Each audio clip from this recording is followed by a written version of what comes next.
Eu quero fazer uma pergunta para você. Nós estamos com a última mensagem dessa série.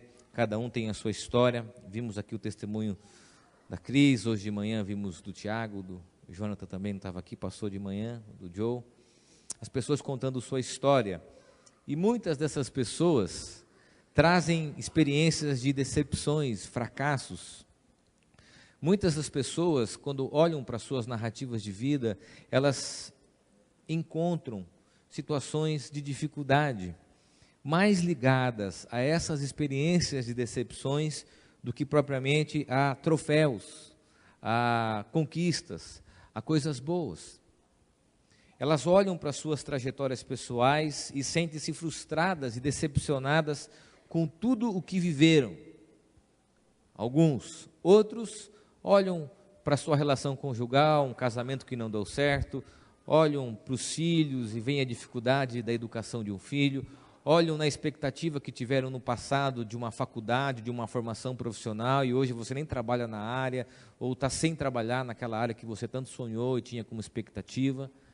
Olham para a sua vida financeira e se decepcionam com escolhas que foram feitas no passado, e se veem diante desse sentimento de decepção, de frustração.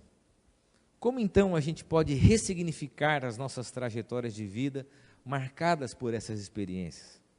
Eu quero ler com você o texto de João, capítulo 5, do versículo 1 ao versículo 15. É um texto bíblico que narra a história da cura de um paralítico. Eu quero aqui fazer um pano de fundo para você entender a narrativa. João, ele reproduz a crença popular de que havia naquelas águas do tanque de Betesda propriedades terapêuticas, ok? Essa parte no texto, se você pegar algumas bíblias, ela está em conchete ou entre parênteses, justamente para salientar que isso é uma crença das pessoas da época. Esse tanque, traduzido aqui por Betsada, mas também conhecido como tanque de Betesda, significa casa de misericórdia. Era um sistema de poços e de um reservatório que eram supridos por outros mais amplos, que vinham do sistema chamado Tanques de Salomão. Então havia um movimento nessas águas, por causa desse sistema, e haviam propriedades terapêuticas. Tanto isso é verdade que os arqueólogos, estudiosos, remetem essa água a uma cor avermelhada, possivelmente encontrando ali propriedades medicinais nessa água. Então as pessoas acreditavam que esse tanque tinha poderes terapêuticos. As pessoas e os enfermos iam até lá na busca de cura física, principalmente para enfermidades ligadas ao corpo, enfermidades que estavam ligadas ali, por exemplo, no caso daquele paralítico, às suas pernas atrofiadas. E diz o seguinte a narrativa, vamos ler juntos. Depois disso, houve uma festa dos judeus, e Jesus foi até Jerusalém. Ali existe um tanque que tem 5 entradas e que fica perto do portão das ovelhas. Em hebraico, esse tanque se chama Betsata. Perto das entradas estavam deitados muitos doentes, cegos, aleijados e paralíticos. Esperavam o movimento da água, porque de vez em quando um anjo do Senhor descia e agitava a água. O primeiro doente que entrava no tanque, depois disso, sarava de qualquer doença. Entre eles havia um homem que era doente fazia 38 anos. Jesus viu o homem deitado e, sabendo que fazia todo esse tempo que ele era doente, perguntou: você quer ficar curado? Ele respondeu: Senhor, eu não tenho ninguém para me pôr no tanque quando a água se mexe. Cada vez que eu tento entrar, outro doente entra antes de mim. Então Jesus disse: levanta-se, pegue a sua cama e ande. No mesmo instante o homem ficou curado, pegou a cama e começou a andar. Isso aconteceu no sábado. Por isso os líderes judeus disseram a ele: hoje é sábado e a nossa lei não permite que você carregue a sua cama nesse dia. Ele respondeu: o homem que me curou me disse: pegue a sua cama e ande. Eles perguntaram: quem é o homem que mandou você fazer isso? Mas ele não sabia que tinha sido, pois Jesus havia ido embora por causa da multidão que estava ali. Mais tarde, Jesus encontrou o homem no pátio do templo e disse a ele: escute, você agora está curado, não peques mais, para que não aconteça com você uma coisa ainda pior. O homem saiu dali e foi dizer aos líderes judeus que quem o havia curado tinha sido Jesus. A semelhança daquele paralítico, muitos de nós, muitas vezes, paramos e a nossa alma fica letárgica e o nosso espírito se atrofia porque nós nos decepcionamos. Quando a gente olha para essa narrativa e a gente encontra alguns elementos, como, por exemplo, os enfermos à beira de um tanque, ou seja, aquelas pessoas excluídas, aquelas pessoas doentes, estavam ali como já uma imagem da sociedade, as pessoas nem mais se incomodavam com aquilo. Nós vimos ali um tanque religiosamente acreditado de que as pessoas poderiam ser curadas por aquela água, e Jesus passando por aquele local, vê aquele homem, ele percebe aquele homem, e é interessante aqui o fato de que Jesus tem essa sensibilidade de identificar numa paisagem comum às pessoas da época, um ser humano e sua história de vida. Ele tem a capacidade de olhar para um cenário comum e habitual e encontrar alguém que está ali paralisado por uma enfermidade há 38 anos. O que isso nos leva a considerar? A narrativa da cura desse homem. Em primeiro lugar, o texto nos revela a capacidade do ser humano se decepcionar consigo mesmo. Se a gente prestar atenção na narrativa, na forma que o paralítico se comunica, estando ele dentro desse cenário de exclusão, a gente percebe que aquele homem também estava decepcionado consigo mesmo. Era alguém que estava à margem. Talvez quando ele olhava para suas pernas atrofiadas, sua sujeira, seu mau cheiro, sua dependência dos outros, sua miséria, sua inércia, ele se sentia decepcionado por estar excluído da sociedade, fazendo parte então daquele grupo de pessoas enfermas, doentes, à margem. Isso é muito comum, porque nós também, muitas das vezes, olhamos para nós mesmos, para o nosso corpo, para os nossos talentos, para a nossa capacidade, para a nossa história, e nos vemos decepcionados com a gente mesmo. Numa cultura que identifica com muita facilidade os nossos erros, eu quero explicar um pouquinho sobre isso. A gente vive uma cultura hoje, da performance, que dentro dessa categoria, a gente pode avaliar o outro com uma sinceridade tremenda. Então, no seu trabalho, o seu superior, seu chefe, chega para você e diz, olha, você tem muitos potenciais, você tem pontos fortes, mas você tem alguns gaps, alguns erros.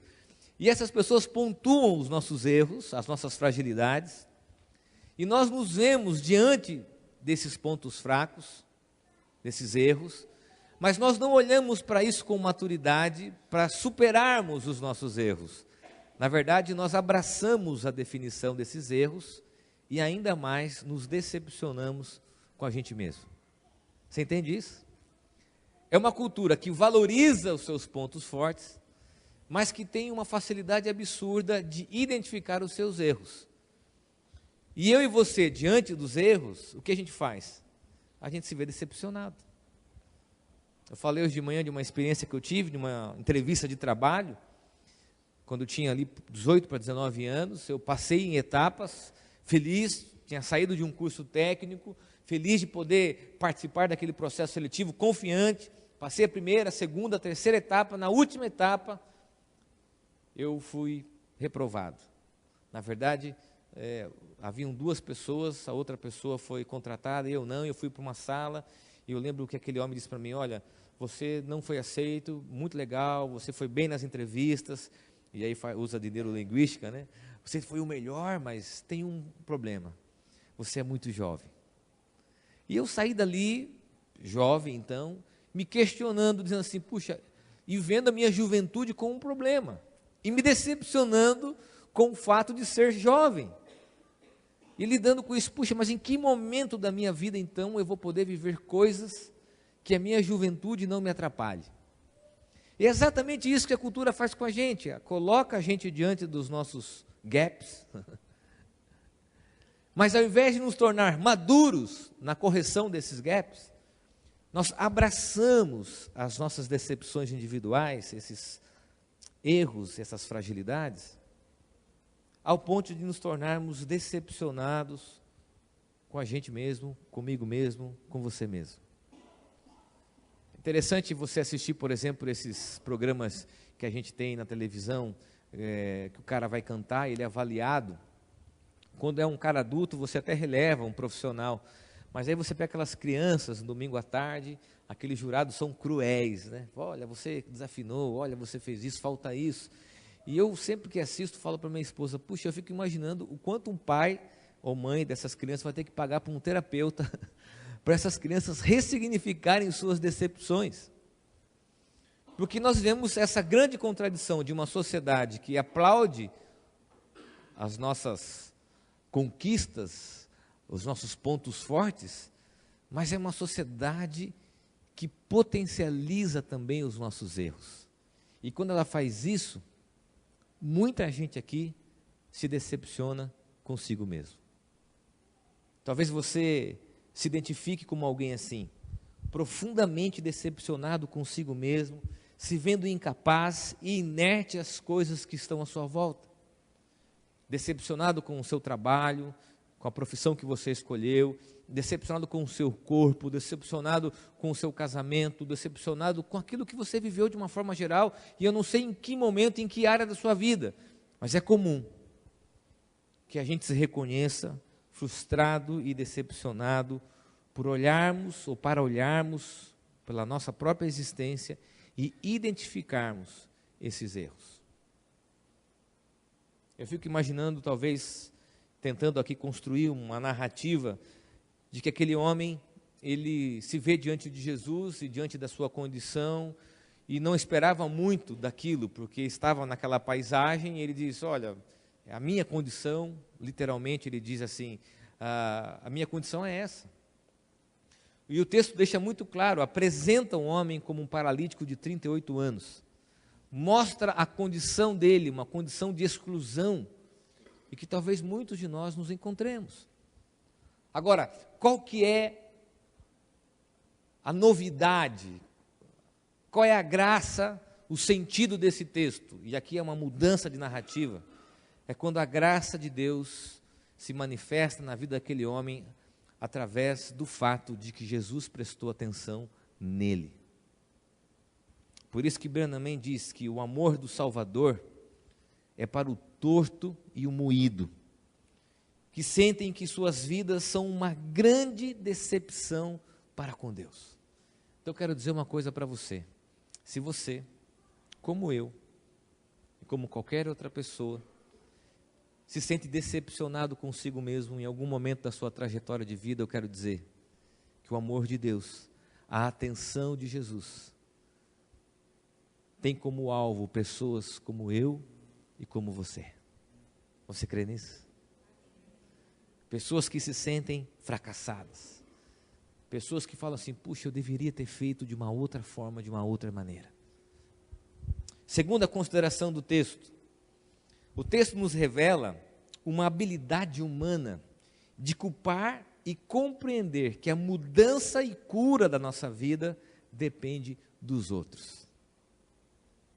Aliás, isso é uma habilidade fantástica no ser humano, culpar os outros pela nossa infelicidade. Olha que interessante, Jesus pergunta para aquele homem, você quer ser curado? Sabe qual é a resposta dele?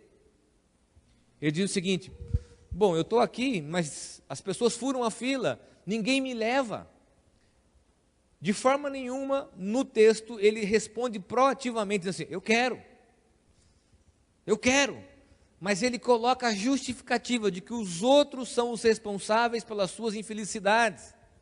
Isso é uma habilidade nossa também, de identificar nos outros a culpa pelas nossas decepções, pelos nossos fracassos, pelas nossas derrotas e por tudo de ruim que aconteceu.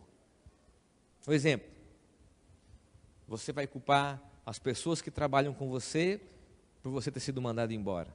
Você vai culpar os seus familiares, por você não ser e não se sentir um cara amado, protegido e bem-sucedido. Você vai culpar a sua esposa, o seu marido, que não apoia você para o seu desenvolvimento profissional. Você vai culpar os seus pais, porque eles nunca te incentivaram. Você vai culpar a sociedade e possivelmente vamos culpar os políticos, e possivelmente vamos culpar quem nós queremos culpar. Freud diz isso, que a culpa é nossa, a gente põe em qualquer lugar. E a gente coloca para as pessoas como sendo elas responsáveis pela nossa vida. Ah, pastor, mas eu fui decepcionado. Ah, pastor, mas você não sabe. Sim, deixa eu dizer algo para você. Algumas dessas queixas e das suas decepções são justificáveis. Sim. Preste bem atenção no que eu vou dizer para você entender e compreender, porque é muito importante. Talvez quando você culpa os outros, como esse paralítico fez, você tenha justificativa. Ele tinha. De fato era aquilo que acontecia, as pessoas furavam a fila, nós vamos falar sobre isso daqui a pouco. De fato não tinha ninguém que prestasse atenção naquele homem como Jesus prestou atenção. Era justificável o seu lamento. Mas eu quero dizer algo para você. Que culpar os outros pode até aliviar a sua consciência, pode até torná-lo justificável, mas não trará cura para a sua vida. Você pode até achar os responsáveis pelas suas tragédias, identificar, nominá-los, mas deixa eu dizer algo de forma muito sincera para você. Isso não traz cura. Não traz cura. Jesus poderia interpelá-los e dizer assim, ok, então está justificado o fato de você estar aqui há 38 anos. Ok. A pergunta de Jesus é, você quer ser curado? Independentemente dos culpados que se apresentam, independentemente das justificativas que estão à sua volta, e talvez nós nos tornamos especialistas nisso, de que nós nunca somos os responsáveis pelas decepções da nossa vida, e sim os outros. Estou decepcionado. Com quem? Estou decepcionado porque a pessoa... Nunca nós encontramos a cura devida para as nossas decepções. Aliás, eu sei que as pessoas têm um potencial muito grande de frustrarem umas às outras. Isso também é fato. Mas mesmo essa consciência não traz cura para a gente. O que traz cura para a gente é exatamente o movimento do texto, e é Max Lucado que vai dizer, ele faz um convite, lembre-se, a decepção se cura com expectativas renovadas. Ele poderia dizer o seguinte, o senhor pode me curar? O senhor pode de fato me curar? O senhor pode me levar até a água? Ele poderia ter as suas expectativas renovadas, mas ele prefere lamentar, identificar os responsáveis pelas suas decepções, sem se colocar diante da possibilidade da cura. E aqui nós temos a terceira consideração do texto. O texto também nos leva a considerar a capacidade da religião e da sociedade de decepcionarem as pessoas. Esse texto, ou essa consideração, ela não ia entrar, mas hoje vai entrar, até pelo momento político que nós estamos vivendo. E vou repetir. O texto nos revela a capacidade da religião e a sociedade decepcionarem as pessoas. Os religiosos foram acusados por Jesus de prenderem-se às questões periféricas. Eles estavam preocupados com o fato de aquele homem ser curado num sábado e ter quebrado uma lei moral religiosa. Mas eles não olhavam para si mesmos como os responsáveis pela tragédia daquele homem. Sabe por quê? Porque, segundo os historiadores, os religiosos administravam aquele tanque. E eram eles os responsáveis pelas pessoas furarem a fila. Eram eles que recebiam dinheiro das pessoas mais ricas, mais influentes, para que passassem à frente. Segundo o comentarista, existiam até pessoas profissionais que carregavam os doentes até lá e faziam isso de forma paga. Porque a sociedade explorava, os líderes políticos da época exploravam aquele tanque e os religiosos se beneficiavam daquele local. Mas para eles, O que eles estavam preocupados é porque Jesus tinha transgredido o sábado. Isso mostra o quanto muitos de nós somos feridos e potencialmente seremos feridos pela religião e pela sociedade. Deixa eu dizer algo para você, não fique chateado comigo. Quem foi eleito hoje para o governo, para a presidência, tem um potencial altíssimo de nos decepcionar. Independentemente de quem ganhar essa eleição no dia de hoje. Porque esses homens têm como olhar não a vida humana, mas os interesses financeiros daqueles líderes políticos e interesses religiosos de uma igreja que na época, na verdade não era igreja, desculpa aqui o equívoco, mas uma religião que se apropriava dos bens religiosos para proveito. Por isso que Branham diz que a igreja institucional tornou-se alguém que inflige feridas no que curam, em vez de ser alguém que cura os feridos. A nossa igreja cresceu muito nesses últimos 2, 3 anos, e com esse crescimento vieram muitas pessoas feridas por outros líderes, por outros pastores, pela igreja, decepcionadas, porque não foram valorizadas, não foram cuidadas, foram colocadas à margem em detrimento de outras pessoas. E talvez você seja uma dessas pessoas, profundamente decepcionada com a religião, com seus líderes. Agora, eu entendo os motivos que muitos foram feridos pela igreja, mas eles também não podem impedir o agir de Deus em nossa vida. E é exatamente isso que eu quero dizer para você. Mesmo os religiosos questionando o fato de Jesus ter curado aquele homem no sábado, não impediram o agir de Deus na vida dele. Então pensa comigo, mesmo você decepcionado com tudo que está à sua volta, principalmente nesse caso, com a igreja, com líderes, com pastores, com a instituição religiosa, com a sociedade, com políticos, isso não pode impedir o agir de Deus, porque isso depende da ação de Jesus. E Jesus nesse texto não está subordinado, ele poderia estar, mas ele não está subordinado aos políticos, aos poderosos da época. Por isso que Filipenses diz que, contudo, não posso receber a cura se não aceitar o diagnóstico de Deus sobre o meu verdadeiro estado. Deixa eu dizer algo para você, eu sei que você talvez esteja decepcionado com pessoas, com líderes. Não deixe que isso impeça o agir de Deus na sua vida. Não deixe que isso impeça o agir de Deus na sua vida. Talvez você foi ferido, talvez você se sentiu decepcionado, ao ponto de você não viver coisas novas. Tem pessoas que chegam e dizem, pastor, eu quero só ouvir a palavra, não quero mais me envolver em nada, em nenhuma área, porque eu me dei tanto, fui tão sugado, que eu não quero mais viver isso. Deixa eu dizer algo para você. Se você está pensando assim, você está bloqueando e deixando de viver na sua vida o agir de Deus, porque o agir de Deus não depende desses líderes, dessas pessoas. Você precisa de expectativas renovadas. Quarta e última consideração, e a mais importante desse texto. O texto nos revela, e a narrativa, a consideração de que a cura foi aquele homem pegar a sua cama, pegar a sua história de vida e se levantar daquela condição.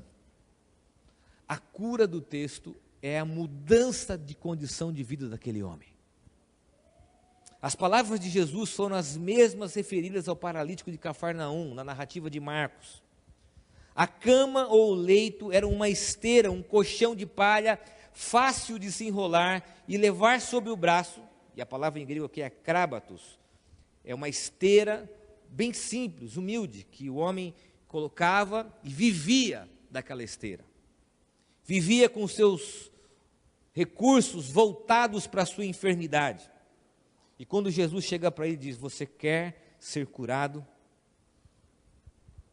O texto nos diz que Jesus sabia quem era aquele homem e que estava inerte há 38 anos de vida.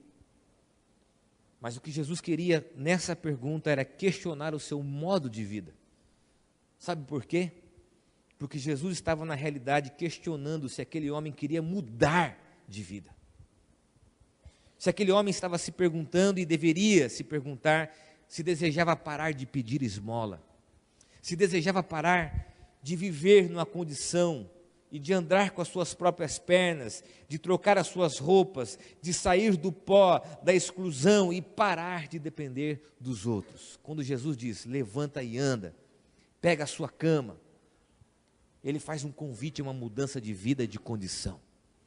Pare de se justificar nessa decepção e nesse lamento, ao ponto de lamber as suas feridas. Levante, pegue a sua cama, a justificativa das suas tragédias e viva coisas novas.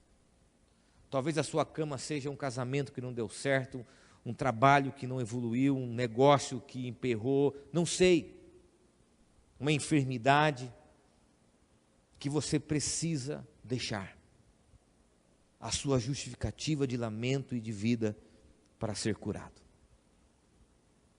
O convite de Jesus para aquele homem é se ele queria mudar de uma condição de lamento, de humilhação, para uma condição de vida transformada por Jesus. Quando Jesus faz isso, é interessante a gente analisar o texto, porque um homem que até alguns minutos estava à margem da sociedade, ele passa a conversar com os religiosos. Se você estudar o texto, há um movimento social aqui, porque aquele homem, ele não podia conversar com ninguém, ele estava à margem. Depois da cura, os religiosos perguntavam para ele, e ele começa a viver socialmente, sem a dependência da cama. E isso talvez se aplique para muitos de nós, que justificam tudo na sua vida, baseado nas suas decepções. Por isso que Sharon Jaynes, não está na projeção, diz que o sofrimento pode se tornar um ídolo. Tudo nós justificamos nas nossas decepções. Ah, porque eu perdi, porque não deu errado, e fazemos disso uma cama, um modo de vida. Eu queria terminar essa mensagem citando uma frase de Max Lucado, e depois eu quero contar uma história. Max Lucado diz que a cura acontece quando a ferida é exposta à atmosfera da graça. Foi exatamente isso que aconteceu na vida daquele homem. E aqui eu quero terminar essa mensagem. Todos nós aqui trazemos decepções pessoais, individuais, não é verdade? Eu tenho as minhas. Eu vim no carro conversando com a Aline hoje, ela ouviu a mensagem, falando sobre decepções. Desde as mais simples, você esperar que seu time seja campeão, ele não ganha. No meu caso, nós estamos há muitos anos decepcionados. Desde a decepção com um político, desde a decepção com uma pessoa, vão vários nichos de decepção. Mas algumas decepções, elas vão se enraizar na nossa vida e se tornam um discurso pronto para as nossas coisas. Eu contei hoje de manhã e quero contar que eu tinha um sonho na minha infância, que era ser jogador de futebol. E sempre me considerei, ainda me considero, um jogador mediano para baixo, esforçado. Mas eu tentei jogar em alguns lugares, e alguns times, alguns da cidade que eu morava, e não consegui. Passei por algumas peneiras, fui reprovado, e de alguma forma me vi decepcionado com isso. Mas encarei a vida numa boa, fiz bons amigos, amigos que eu tenho até hoje, padrinhos de casamento, pessoas que são desse período, da época da minha vida, mas não evoluiu. Na verdade, o futebol involuiu. E eu me vi assim, e de repente os meus filhos começaram a gostar de futebol. Começaram a se interessar por futebol, mas de uma forma assim, maior do que a minha, porque na minha época tinha a revista Placar, que saía uma vez a cada 2 meses. Hoje, a internet, fute-paródia, videogame, tudo sobre futebol, todas as coisas, e eles começaram então a querer jogar futebol no condomínio, escolinha, e eu vendo e me vendo neles também. O Theo já mais velho, extrovertido, mais seguro, jogando em equipes, jogando em escolinha, até que o mais novo, que é um pouco mais tímido, um pouco mais na dele, na escolinha, foi convocado para um jogo de futebol de um campeonato da cidade, numa categoria acima da dele. E eu fui preparando ele para as decepções. Eu entrei no carro e fui como um personal desmotivator, entendeu? Essa era a verdade. Preparando ele, dizendo o seguinte: olha, o futebol é mais importante o grupo, os amigos. Olha, se não der certo, se você não jogar, ou se você perder, e se não te chamarem de novo. Eu fui preparando ele em virtude das minhas decepções. E ele ouvia atentamente, prestava atenção, e fui falando para ele. Fui lá na beira do campo e disse assim: filho, vai lá, joga, brinca, não encana, vai de boa, tranquilo. E ele entrou no campo de futebol, ele joga no time do Boca Juniors aqui da cidade, e era contra o Corinthians, vai vendo. De repente, no começo do jogo, o cara já coloca ele, eu já fiquei preocupado, falei, esse cara está errado, ele é muito novinho para jogar no meio dos grandão. Coloca ele, 5 minutos de jogo, ele faz uma tabela e faz um golaço do meio da rua. E ele sai comemorando, todo feliz, e eu feliz, constrangido, e eu falei, essa decepção é minha. A decepção diz respeito à minha história, não à história de vida dele. Os meus fracassos não podem ser os fracassos dele. Os meus lamentos não podem ser os lamentos da vida dele. Ele nem imaginava, e claro que ele vai enfrentar lutas e circunstâncias, mas o que eu estava fazendo? Eu estava projetando nele as minhas decepções. Por isso que Branham Mann diz que quero me livrar de minhas feridas e não transmiti-las como legado aos meus filhos. Sabe qual é o grave problema de nos sentirmos decepcionados, de nós justificarmos as nossas decepções, culparmos os outros, de culparmos a religião, a igreja? É que nós transformamos a decepção num modo de vida, num lamento, e nós perpetuamos isso nas histórias para os nossos filhos e para aqueles que virão. Eu quero terminar essa mensagem convidando você a colocar o seu coração diante de Deus e a pensar nas suas decepções. Não sei quais são, Deus já sabe. O casamento, a separação dos seus pais, não sei.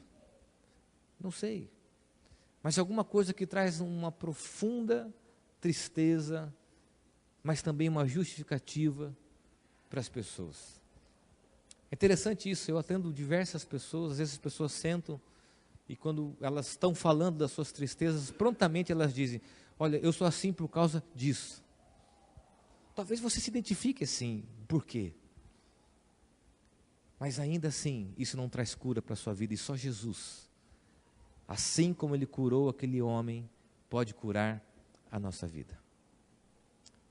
Ele pode curar as suas decepções. Ele pode curar as suas frustrações. Ele pode curar a sua narrativa de fracasso, de tristeza, para que isso não seja perpetuado na vida dos seus filhos. Eu queria convidar você a fazer essa canção uma oração, para que Ele traga cura. Cura para as nossas decepções. Por isso o convite de Jesus para a nossa história de vida é da decepção à cura. A cura da nossa condição. Jesus curou esse homem de uma forma integral. Curou o seu corpo, curou a sua condição de vida e curou aquele homem socialmente, a colocá-lo de uma situação nova.